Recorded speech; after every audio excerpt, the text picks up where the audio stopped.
தென்னிலங்கையில் சற்று முன் துப்பாக்கிச்சூடு, ஒருவர் பலி. ரணில் மீது கிராம மக்கள் வைத்துள்ள நம்பிக்கை. மில்லியன் கணக்கில் இழப்பீடு பெற்றுள்ள மற்றொரு தரப்பு அம்பலம். அரசாங்கத்தின் தவறுகளை மறைத்துக் கொள்ள பலி கொடுக்கும் அதிகாரிகள், நாமல் விமர்சனம். ஜனாதிபதி அனுர வியட்நாம் நோக்கி பயணம். அதிகரிக்கும் வெப்பநிலை மக்களுக்கு வெளியான எச்சரிக்கை. ஆஸ்திரேலியாவின் 20 வருட தேர்தல் வரலாற்றை மாற்றிய அல்பானிஸ். ஜனாதிபதி நிதி ஒதுக்காது போனாலும் மக்கள் தேவைகளை நிறைவேற்றுவோம், சஜித் பிரேமதாச. தமிழீழ விடுதலை புலிகளின் தலைவரின் புகைப்படத்தை வைத்து தேர்தல் பிரசாரம், போலீசார் விசாரணை. அதிகரிக்கப்படவுள்ள மின் கட்டணம், ஜனாதிபதி வெளியிட்ட தகவல். விடுதலை புலிகளிடமிருந்து மீட்கப்பட்ட நகைகள் மக்களிடம் ஒப்படைக்கப்படும், அமைச்சர் அதிரடி. அமெரிக்காவை தாக்கிய புயல் 900 விமானங்கள் ரத்து.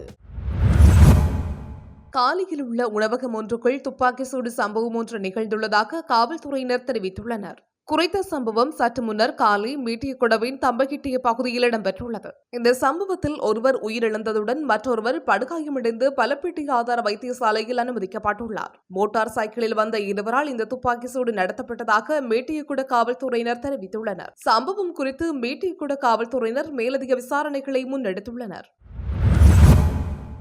ரணிலால் மட்டுமே நாட்டை மீட்க முடியும் என கிராம பகுதி மக்கள் நம்ப ஆரம்பித்துள்ளனர். ரணிலின் முக்கியத்துவம் உணரப்படுகின்றது என்று முன்னாள் அமைச்சர் ராஜித சேனாரத்ன தெரிவித்துள்ளார். தனியார் வானொலி ஒன்றுக்கு வழங்கிய நேர்காணலின் போதே அவர் இவ்வாறு கூறியுள்ளார். இது தொடர்பில் அவர் மேலும் தெரிவிக்கையில், அரசாங்கத்தை நிர்வகிக்க முடியாவிட்டாலும் தேசிய மக்கள் சக்திக்கு நன்றாக அரசியல் செய்ய தெரியும். இவர்களால் ஆட்சியை கொண்டு நடத்த முடியாது என்பது மக்களுக்கு தெரியும். வீழ்ந்த கட்டத்திலும் பார்க்க தற்போது ஐக்கிய தேசிய கட்சி சிறந்த நிலையில் உள்ளது. அத்துடன் ஐக்கிய தேசிய கட்சி யானை சின்னத்தில் போட்டியிடுகின்றமை விசேடாம்சமாகும். எனவே உள்ளூராட்சி சபை தேர்தலில் சிறந்த பெறுபேறு கிட்டும் என நம்புகின்றோம். ஸ்ரீலங்கா பொதுஜன பெரமுன கட்சிக்கும் வரவேற்பு உள்ளது. ஏனெனில் மொட்டு கட்சி வாக்குகளை தேசிய மக்கள் சக்தியை சென்றடைந்தது. அந்த வாக்கு தற்போது மொட்டு கட்சி பக்கம் திரும்பி வருகின்றது என்றார். 2022 அறகலைய போராட்ட காலத்தில் தீ வைப்புகளினால் வீடுகளுக்கு ஏற்பட்ட சொத்து சேதத்துக்காக 92 முன்னாள் பிரதேச சபை மற்றும் நகர சபை உறுப்பினர்களுக்கு 620 மில்லியன் இழப்பீடு பெற்றுள்ளதாக தெரிய வந்துள்ளது.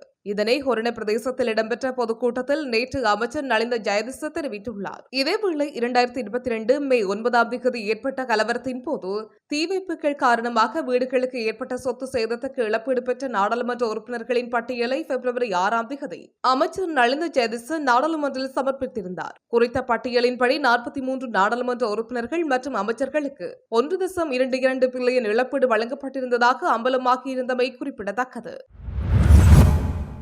அரசாங்கத்தின் தவறுகளை மறைத்துக் கொள்ள அதிகாரிகள் பலி கொடுக்கப்படுவதாக நாடாளுமன்ற உறுப்பினர் நாமல் ராஜபக்ச விமர்சித்துள்ளார். கொழும்பு தொட்டலங்கு பிரதேசத்தில் சனிக்கிழமை நடைபெற்ற ஸ்ரீலங்கா பொதுஜன பெரமுனவின் தேர்தல் பிரசார கூட்டம் ஒன்றில் கலந்து கொண்டு உரையாற்றும் போதே அவர் இதனை தெரிவித்துள்ளார். அங்கு தொடர்ந்தும் கருத்து வெளியிட்ட அவர், இந்த அரசாங்கம் எந்த ஒரு விடயத்தையும் வெற்றிகரமாக முன்னெடுக்க முடியாத அரசாங்கமாகும். ஆனால் அவர்களின் தவறுகளையும் இயலாமையையும் மறைத்துக் கொள்ள அதிகாரிகள் மீது பழி போடுகின்றனர். உண்மையில் இது கவலைக்குரிய விடயமாகும் என்று நாமல் ராஜபக்ச தொடர்ந்தும் தெரிவித்துள்ளார். ஜனாதிபதி அனுரகுமார் திசாநாயக்க சனிக்கிழமை மாலை வியட்நாமுக்கான உத்தியோகபூர்வ விஜயத்தை முன்னிட்டு புறப்பட்டு சென்றுள்ளார்.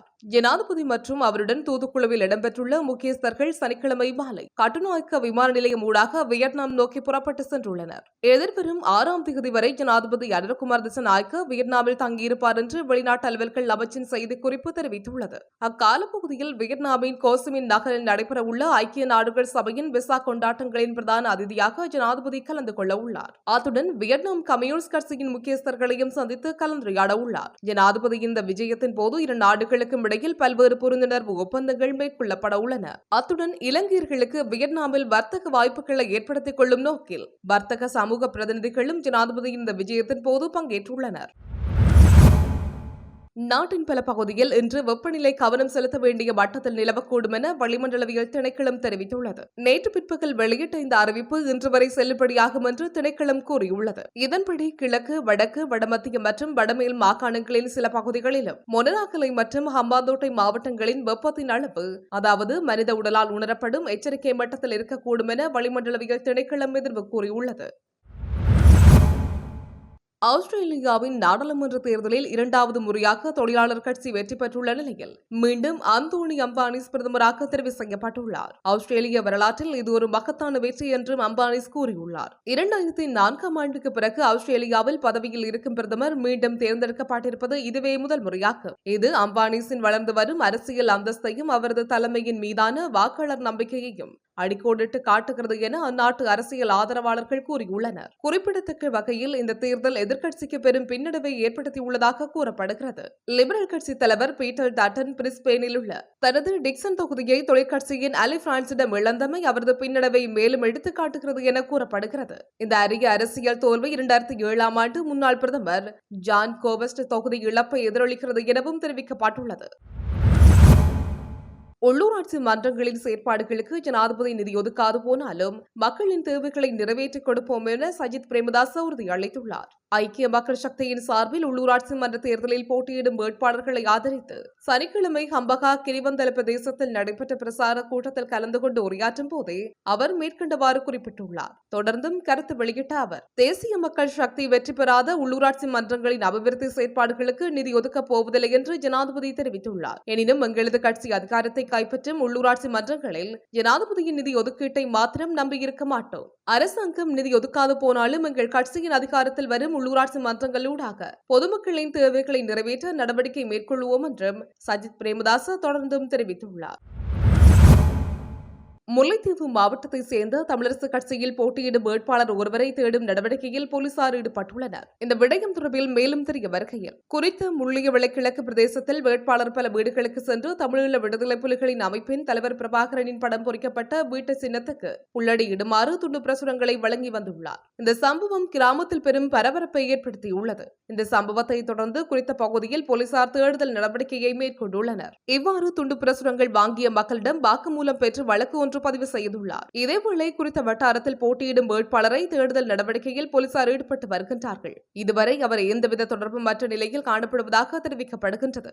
இதேவேளை வேட்பாளரின் இந்த செயற்பாட்டுக்கு ஏனைய கட்சிகளும் விசனம் வெளியிட்டுள்ளமை குறிப்பிடத்தக்கது. மின்சார கட்டணத்தில் ஓரளவு விலை அதிகரிப்பு ஏற்படும் என ஜனாதிபதி அனுரகுமார் திசாநாயக்க தெரிவித்துள்ளார். தனியார் தொலைக்காட்சி ஒன்றின் அரசியல் நிகழ்ச்சியில் கருத்து தெரிவிக்கும் போதே அவர் மேற்கண்டவாறு குறிப்பிட்டுள்ளார். அதன்படி 2025 ஜூன் மாதத்தில் நடைபெறும் மின்சார கட்டண திருத்தத்தின் போது இந்த கட்டண அதிகரிப்பு மேற்கொள்ளப்படும் என ஜனாதிபதி அனுரகுமார் திசாநாயக்க தெரிவித்துள்ளார். இந்த விலை உயர்வு கடந்த டிசம்பர் மாத மின் கட்டணத்தை விட அதிகமாக இருக்காது என்றும் ஜனாதிபதி மேலும் தெரிவித்துள்ளார்.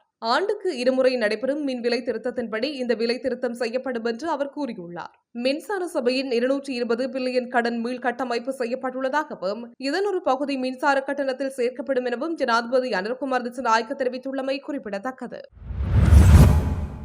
இறுதி யுத்த காலத்தில் விடுதலை புலிகள் அமைப்பினரின் கட்டுப்பாட்டின் கீழ் இருந்த பொதுமக்களின் மீட்கப்பட்ட தங்கத்தை அவர்களிடம் கட்டாயம் ஒப்படைப்போம் என கடற்றொழில், நீரியல் மற்றும் கடல் வளங்கள் அமைச்சர் ராமலிங்கம் சந்திரசேகர் தெரிவித்துள்ளார். குறித்த விடயத்தை நேற்று யாழில் இடம்பெற்ற விசேட ஊடகவியலாளர் சந்திப்பில் கலந்து கொண்டு கருத்து தெரிவிக்கும் போதே அவர் இதனை குறிப்பிட்டுள்ளார். இது தொடர்பில் மேலும் தெரிவித்த அவர், தங்கங்களை உரியவர்களிடம் ஒப்படைக்க நடவடிக்கை எடுக்கப்பட்டுள்ளது. அவ்வாறு இல்லாவிட்டால் அதனை ஒரு பொது நிதியத்தில் சேகரித்து அந்த பொது நிதியத்துக்கு அரசாங்கத்தினால் மேலும் நிதி போட்டு குறித்த வடக்கு பிரதேச காட்டி எழுப்புவோம் என அவர் தெரிவித்துள்ளார். மேலும் குறித்த தங்கம் அரசின் அடுத்த கட்ட நடவடிக்கை, தேர்தல் நடவடிக்கை மற்றும் பலதரப்பட்ட விடயங்கள் தொடர்பில் அவர் கருத்து தெரிவித்திருந்தமை குறிப்பிடத்தக்கது.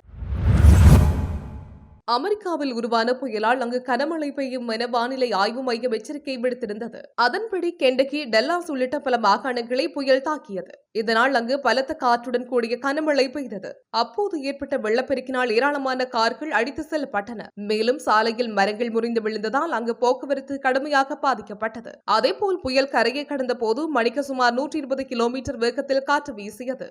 அப்போது மோசமான வானிலை காரணமாக விமானம் தரையிறங்குவதில் சிக்கல் ஏற்பட்டது. எனவே பயணிகளின் பாதுகாப்பு கருதி சுமார் 900 விமானங்கள் ரத்து செய்யப்பட்டன.